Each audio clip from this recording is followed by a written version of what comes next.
Hi, this is Ken Bruff of Two Bruffs Adventures. And before Ron and I head out on an adventure today, I just want to remind you that we do this because we believe that we can enrich the lives of motorcyclists by introducing the story of where we're going and also talking about some of the history. So let's get into today's video. Today, Two Bruffs will be exploring Leslie Gulch in Malheur County, Oregon. Now, this is not a place that you want to ride in a lightning storm unless you want to be famous. Stick with us and find out why that's true and find some fabulous scenery in the process.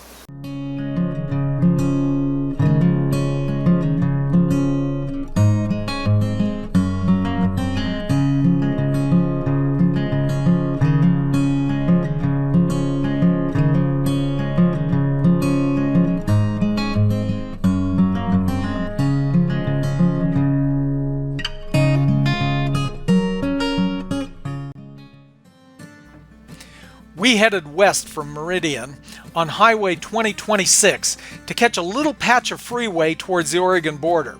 But then we just jumped off at the second exit on Centennial Way, Highway 19, which is also Simplot Road, and continued west through Caldwell and through the charming little town of Greenleaf. We then turned south at a stop sign onto Highway 95, which interestingly is also still Highway 19. The further we rode, the more interesting the scenery became. Farmland gave way to becoming desert and rolling hills. It was fun to ride on. An hour and 18 minutes later, we turned off the nice pavement onto McBride Road. So here we are at McBride Road. We're just about to go down the dirt road into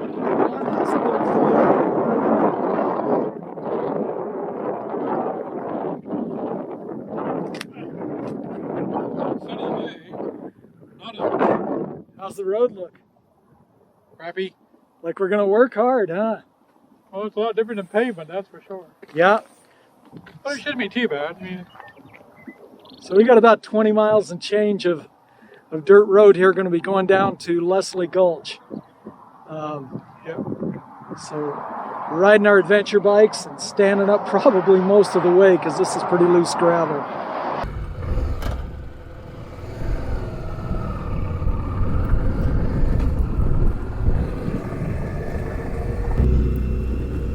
There's the conditions of the road for motorcycle riding, for adventure bikes, that is. It could be worse, but it's not perfect by any means. It's a lot of loose gravel, and that, of course, is always a pain as those little rocks slide and slip around and make the road feel greasy.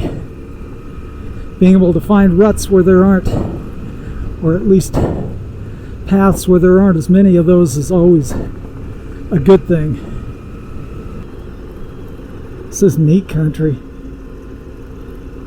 We think about trees and deer and all that kind of thing, but this country is actually more Idaho because we have so many acres of what are called high desert.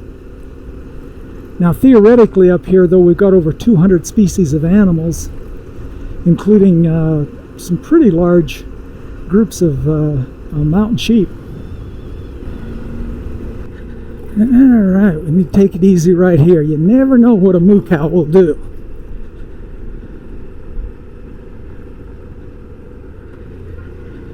And they go. These guys are actually smaller than us. Wonder what they're up to. Oh, and we have a calf that's out in the middle here challenging.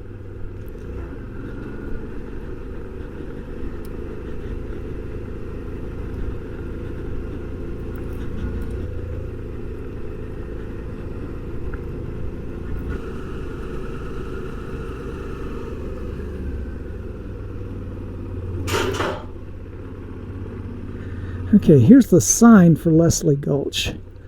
Let's see what it says. Now that sign says that it was named for a Silver City pioneer who in 1882, his name was Hiram Leslie. Now before that, this was called Dugout Gulch. And Hiram Leslie, evidently, unfortunately, he's immortalized because he was struck by lightning and killed here. So we're about to head on down into Leslie Gulch, and they call it Lake Owyhee on here, or the reservoir on the other one, and we're about to head down into that and look for some really good rock formations. We can kind of see the start of them right here. You can see some areas, you can see the rocks are starting to come up. Beautiful rock formations out here. Look at those. That is really neat. You can see some rock formations up on the hill up above me. I'm taking it really slow here to try and get some good shots. You can see some over on the other side of this little hill here. I'm imagining backpackers or hikers at least really think this is cool, would be out walking and all of this stuff. It'd be a pretty natural thing. Looks like there's some trails and other things up above here.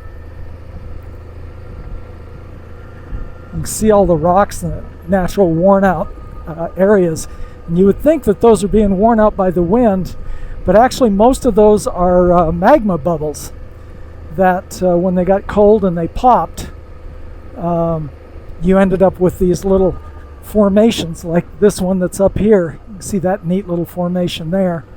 You can see some of these rocks down here, very interesting formations, and you can see some of it is sandstone and has been worn, but it looks totally different than the ones that look like pop bubbles.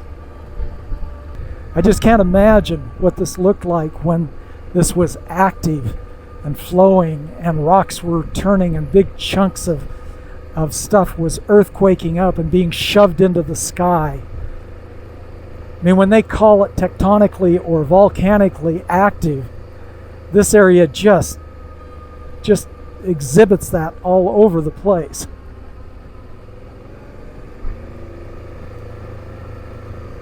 I mean, it is totally amazing.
Okay, we're here at Leslie Gulch, and we're walking down the boat landing here, actually. So you can see behind me, we've got this boat, and this is where they actually launch the boats. So if you want to bring a boat out and go in the reservoir, this is where you go. You can see it behind me, that typical kind of Idaho sagebrush up there. I guess we could have ridden bikes down here, but I don't think that would have been as much fun, especially if we rode right on into the reservoir. I think that would have been kind of uncool. So you can see the hat I'm wearing is this extreme sports hat that you get for driving cars fast in Las Vegas. I got the opportunity to drive a Lamborghini and a Ferrari. Those were fun. I actually like the Ferrari much better. And on a racetrack, so you got to wind it out. So this is the reservoir. You can see some people out there fishing. Across there you can see some fishing boats. You can see the mountains. I can see mosquitoes out here too. You can see down there this beautiful reservoir. So we sweep around, and there's beautiful Ron and pretty hills. Okay, so we reached the Owyhee Reservoir, the Owyhee Lake. We're on our way back now through Leslie Gulch, and hopefully I'll be filming and we'll get audio and all the way through. I see Ron behind me. Looks like he's made the turn and is on his way up, and hopefully he'll get some decent pictures also. Look at this. Oh my gosh, it's just so magnificent.